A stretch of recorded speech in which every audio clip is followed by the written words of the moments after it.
God, all right, let's do this. Salty takeaway, bitter ends, another thing, your manifestos, whatever you want to call it. I mean, this name's going to be up for changing at some point, probably. It's still never been settled. Okay, whatever. Let's just talk about the way Atlanta United played today. 1-0 loss in Philadelphia. Atlanta United falls on the road, breaks their winning streak as they are unable to get the job done in Philadelphia.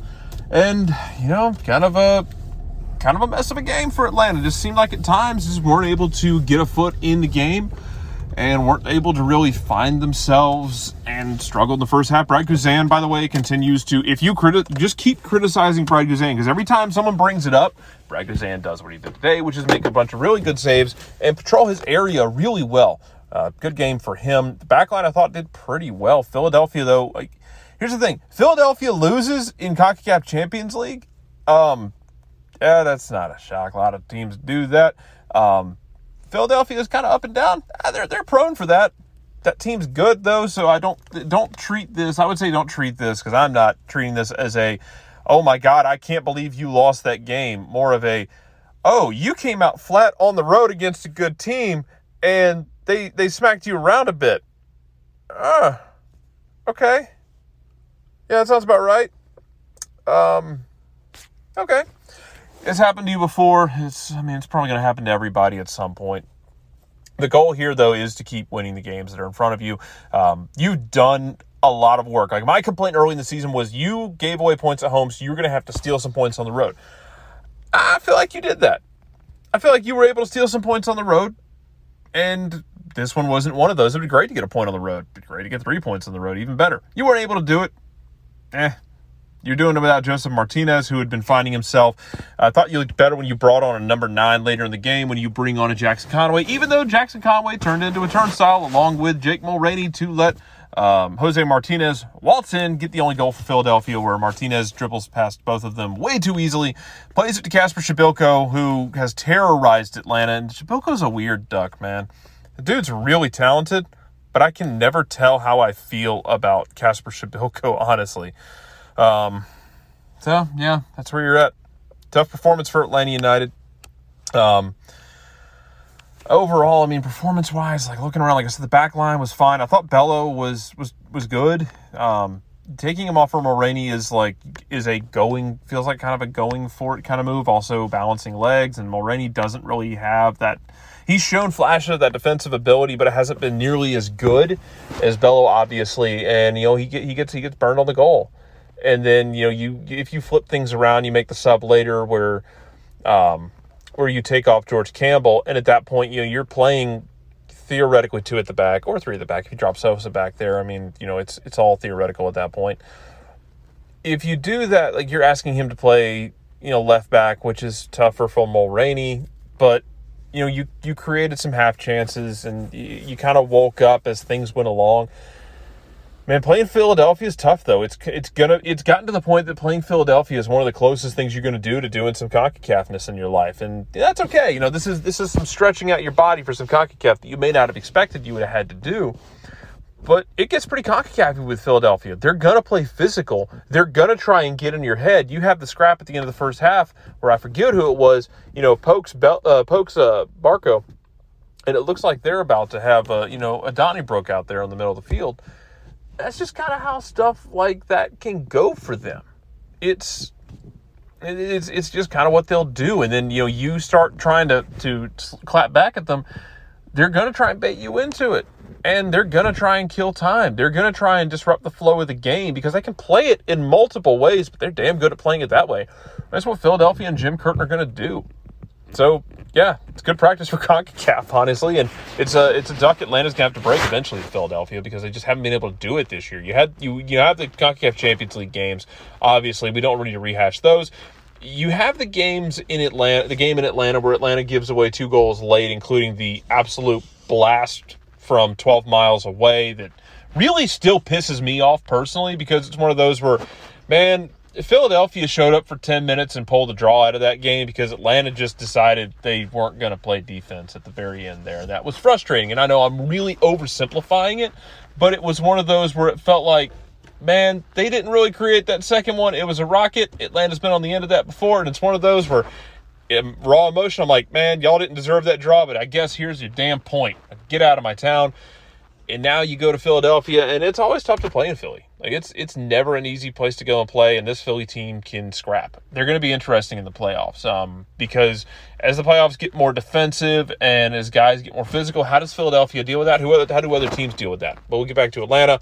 Just felt like it was disconnected in the attacking phase at times. Guys were asleep on the ball. Santiago Sosa has a couple turnovers where it just seemed like he thought he had more time. It was kind of like the idea of no one screamed, man, on his back when he had someone coming to take the ball off his foot.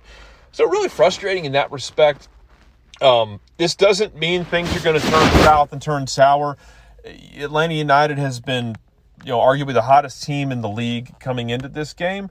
This game doesn't mean you've regressed back to 2020, because I kind of feel like that needs to be said, because all of the doom and gloom seem to be coming back in one fell swoop. And God, I'm almost impressed how quickly a lot of it came back. We can give people weighted blankets if we need to. I don't know, but it's going to be okay. It was one game, and it was not a great game. You could have done better. Brad Guzan did a great job of keeping that from being a worse score. You could have been more efficient with the ball at your feet, with passes, in the final third. Things to clean up, but it's one game. Now, if you continue this problem, then yeah, you got a problem.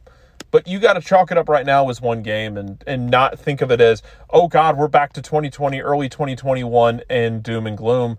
Yeah, you can absolutely be critical of everything that went wrong today. That's fine.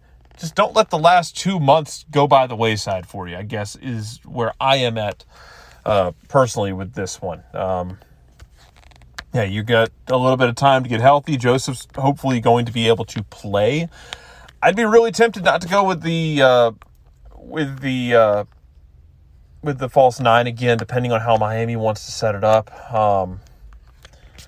We'll just have to see. Like, that's going to be an interesting question. Let's hit questions real quick. I mean, I really don't know what else to say about this one other than, that wasn't a great game. Hopefully it's a one-off thing. You're going to treat it like a one-off because you got to be professional about it, in the same sense that if you win a game like that, you're like, cool, great job. Now we got to do it next week. In the same sense, if you lose a game like that, you're like, that wasn't great. We just got to not do that next week. You just got to be careful how you read into it, for my money. Like, you can't let it hang over you like a cloud. Shiva reaches out, if, according to Pineda, Thursday's session was sloppy and it showed today, he needs to demand more from his players. I think we will bring the intensity back against Miami. A wake-up call was not bad. Yeah, it was kind of a wake-up call, I think. But again, Philadelphia brings those because Philadelphia plays such a CONCACAF style. It's so physical. That diamond is unique and that you don't see it a lot. Atlanta has just not been able to really unlock it, for my money. And, you played better with a 9 up top. We'll see what happens. But yeah, I'd seen that about the training session being potentially sloppy, and sometimes it just happens. In every sport you'll have those training sessions where everything just feels sloppy, everything feels like sluggish, and it's just not there. And yeah, we talk about form all the time across the sporting landscape about is so-and-so in good form, and this doesn't have to be like the form dips for 2 weeks kind of thing, but yeah, the form could have dipped there. It sucks, but it can absolutely happen in those situations. I don't even know if they really needed a wake-up call, because I think they've been playing well in the sense of they've been, they went out and they bludgeoned an Orlando team. Granted, we don't know if Orlando is completely imploding yet or not. I believe they scored a goal this evening, but we know Orlando's prone to implosions. Took care of business against Cincinnati. You've taken care of business in the way that you're supposed to, because again, play the games on your schedule and be professional about it. And they've done that. So whether or not they needed a wake-up call, I think that's open for debate. But I can definitely see why you think they need a wake-up call, with this one, to kind of say, hey, you're not bulletproof. It's going to be okay. Captain Ragamuffin, tweeting your feelings out. Footy is dumb. Not really. But seriously, what happened for Atlanta? It looked so profligate on possession. In my eye, constantly shoved off the ball, outworked and overpowered. Classic performance, less of that, please. Footy is dumb. I appreciate you bringing it back like any good classical piece. Beethoven will be proud. You've revisited your motif, and I'm very proud of you for that. Stretch it out into three movements, and I will be very impressed. I mean, it like I said, that physicality is something, man, that shows through, because Philadelphia's going to play that way. They're going to push the limits. They're going to push a guy like Robert Sabiga, who I thought was at times, especially when Philadelphia does the, let's call it bullshit of where, the guy's getting subbed off and he's going to lay down on the ground and waste some time. Sabiga lets that stuff kind of slide, doesn't add all of the time back. That's not to say another 30 seconds makes the difference here. But Philadelphia is going to demand that the ref completely manage the game correctly, and they're going to push the buttons and try and see what they can and can't get away with. And sometimes you get a ref, and I like Sabiga a lot usually. I thought he kind of let some stuff go. It was kind of weird at times, but Philadelphia can play multiple times of games, and if they want to drag you down in the muck, buddy, they're going to do it. And they're going to play physical with you and dare the ref to call it. And, Brad Guzan talked about it wasn't so much the press as just Atlanta not being clean. And, yeah, they weren't clean today. It was an unclean performance on the road. Again, on the road in MLS where very few teams consistently win. It's whatever. Put this in the sock drawer and, I don't know, put your granddaddy's Bible on top of it and just kind of leave it there. You can keep it and remember it. Try not to dwell on it too much. It really sucked. We'll have more about it this week. I don't know what else really to go about it, because it wasn't like there were chances they got missed or anything crazy like this. It just sucked. But there's another game. There's plenty of other games. Don't look at the table. You'll drive yourself to madness. Nick and John are not with me, so I guess as I sign off, Nick and I had been leaving food tips, so I'll leave you this one. If you're cooking with turmeric, please use a nail brush nearby so it doesn't look like you've been eating uranium cakes, because it's going to look like you've been eating uranium cakes after you've hand mixed your raw chicken with turmeric. So yeah, nail brush, turmeric. Try not to look like you have jaundice. Everyone, take care. Be good.